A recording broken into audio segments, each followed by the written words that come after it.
তো বন্ধুরা, আজকে আবারও চলে এসেছি নতুন রান্না নিয়ে। তো আজকে আবার একটা নতুন রান্না আপনাদের সাথে শেয়ার করব। তো আজকে রান্না করব কলমি শাক। এই কলমি শাকটা খেতে তো খুবই সুন্দর হয়।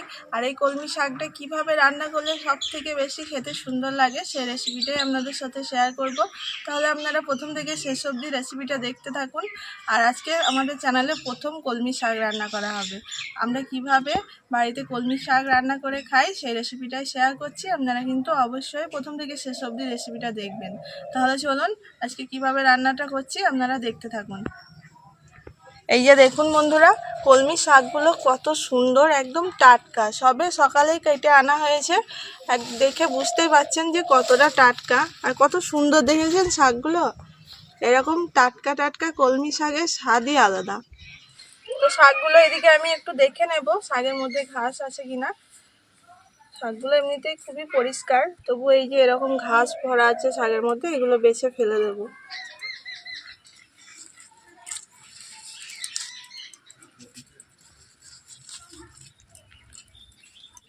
তো বোন এখনো আসতে পারেনি, ও চলে আসবে একটু পরেই। তো আস্তে আস্তে আমি শাকগুলো বেছে ফেলি।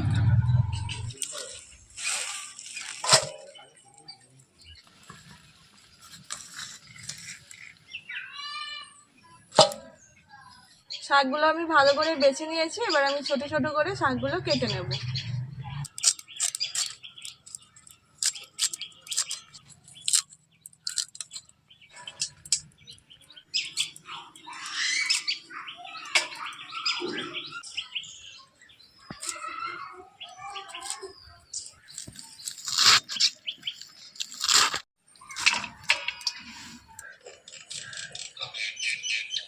তো শাক এদিকে আমি কেটে নিয়েছি, এবার ভালো করে ধুয়ে নেব। আমি এদিকে সবজিগুলো সব কেটে নেব।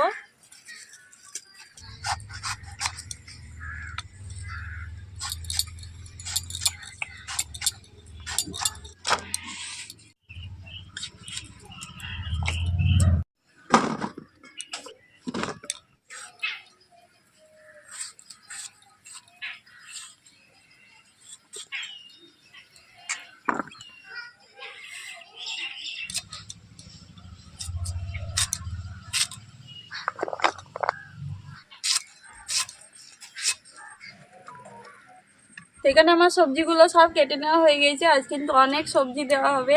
এখানে কচু, বেগুন, পেঁয়াজ, আলু, কাঁচা লঙ্কা সব কিছু দিয়ে রান্নাটা হবে।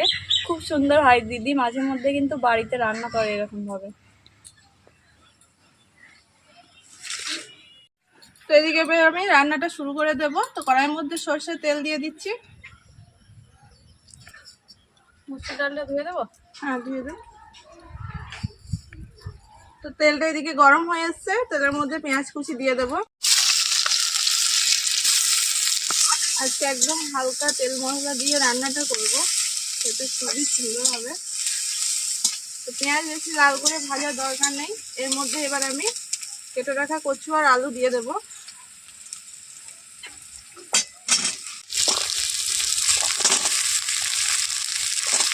এই পেঁয়াজের সাথে কচু আর আলু কিছুক্ষণ আমি একটু ভেজে নেব। আলু আর কচুটা এদিকে আমার ভাজা হয়ে গিয়েছে। এর মধ্যে এবার আমি কেটে রাখা বেগুন আর কাঁচা লঙ্কা দিয়ে দেবো।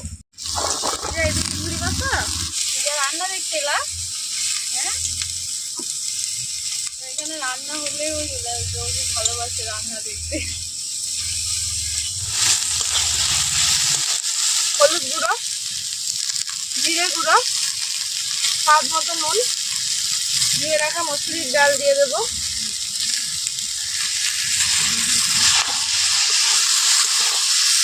আবারও কিছুক্ষণ একটু আমি নাড়াচাড়া করে নেব।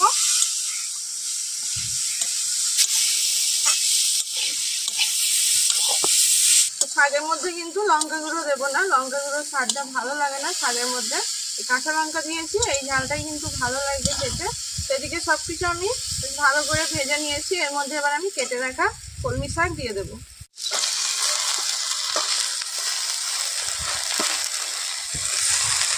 ভালো করে মিশিয়ে নেব।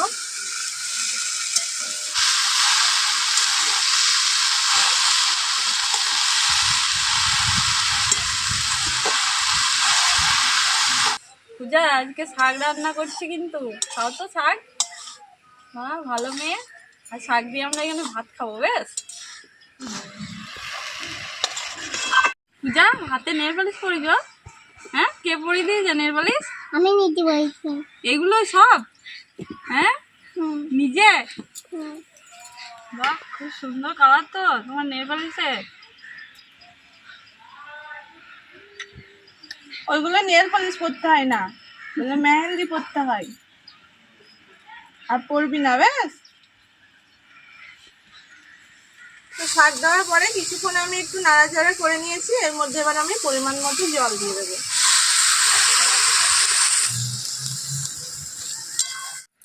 জল দেওয়া হয়ে গিয়েছে, এবার আমি ঢাকা দিয়ে সবকিছু ভালো করে সিদ্ধ করে নেব। শাক যারা পছন্দ করে না, এরকম করে করলে কিন্তু বুঝতে পারবে না, তরকারি মতো লাগবে খেতে।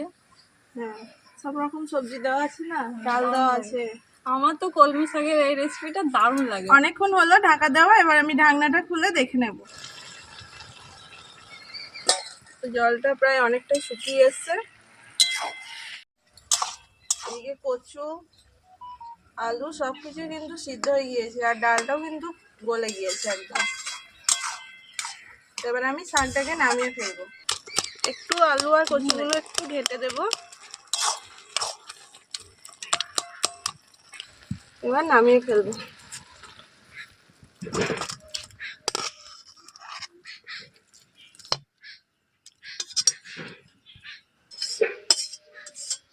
কড়াইয়ের মধ্যে আবার আমি সরষের তেল দিয়ে দেব। তেল গরম হয়ে গিয়েছে, তেলের মধ্যে দিয়ে দেব 5 ফোড়ন, রসুন কুচি, ভালো করে একটু ভেজে নেব। শাকের মধ্যে কিন্তু রসুন না দিলে খেতে একদমই ভালো লাগে না। হালকা কালার আসা অবধি রসুনটা একটু ভেজে নেব। তো রসুনটা আমার ভাজা হয়ে গিয়েছে, এর মধ্যে এবার আমি শাকটা দিয়ে দেবো।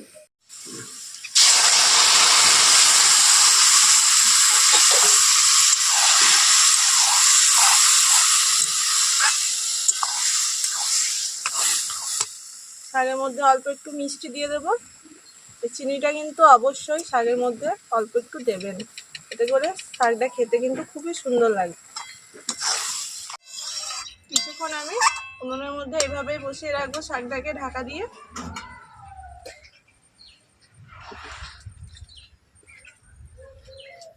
তো শাক রান্না আমাদের এদিকে হয়ে গিয়েছে, এবার আমি নামিয়ে দেব। দেখুন কত সুন্দর হয়েছে শাকটা, দেখে বুঝতে পারছেন যে শাকটা খেতে কতটা টেস্টি হবে। এত সুন্দর হয়েছে শাকটা,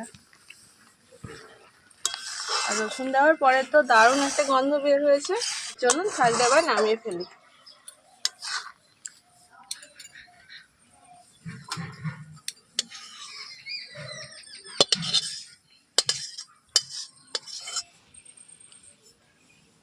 তো আমি আর পূজা এই শাক দিয়ে ভাত খেয়ে দেখবো কিরকম হয়েছে। দেখেই তো বোঝা যাচ্ছে দারুণ হয়েছে।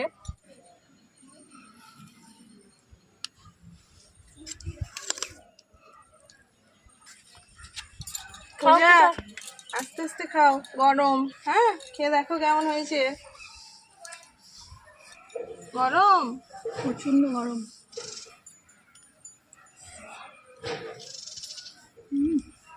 কেমন লাগছে? দারুণ। অনেকদিন পর হলো কলমি শাক। অনেকদিন পর হলো, আর এই গরম গরম ভাতের সাথে দারুণ লাগছে। শাক খেতে হলে এরকম ভাবেই খেতে হবে। কেমন হয়েছে শাক? ভালো হয়েছে। ভালো হচ্ছে, খেয়ে নাও সব। আর বন্ধুরা, আলু, কচু, বেগুন এত সুন্দর সিদ্ধ হয়েছে, সব কিছু শাকের মধ্যে মিশে গিয়েছে, যে দারুণ লাগছে। আর রসুনটা একটু বেশি করে দেওয়া আছে। রসুনটা ভাজা দেওয়া আছে, আরো ভালো লাগছে। সেন্টটা কিন্তু খুব সুন্দর বের হয়েছে। দারুণ।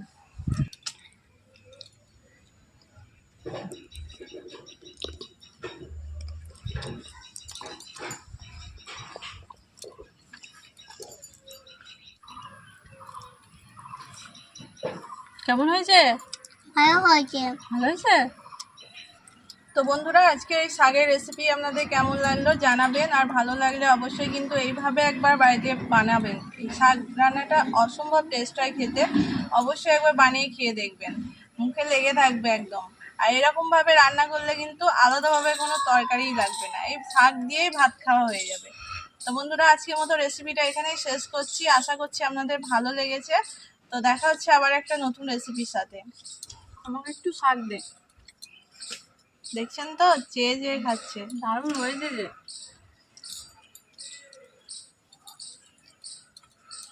পূজা, তাড়াতাড়ি খেয়ে নে, তাড়াতাড়ি খেয়ে নে। এখন আস্তে আস্তে খাচ্ছে, গরম আছে একটু, গরম সেজন্য। হয়েছে যে।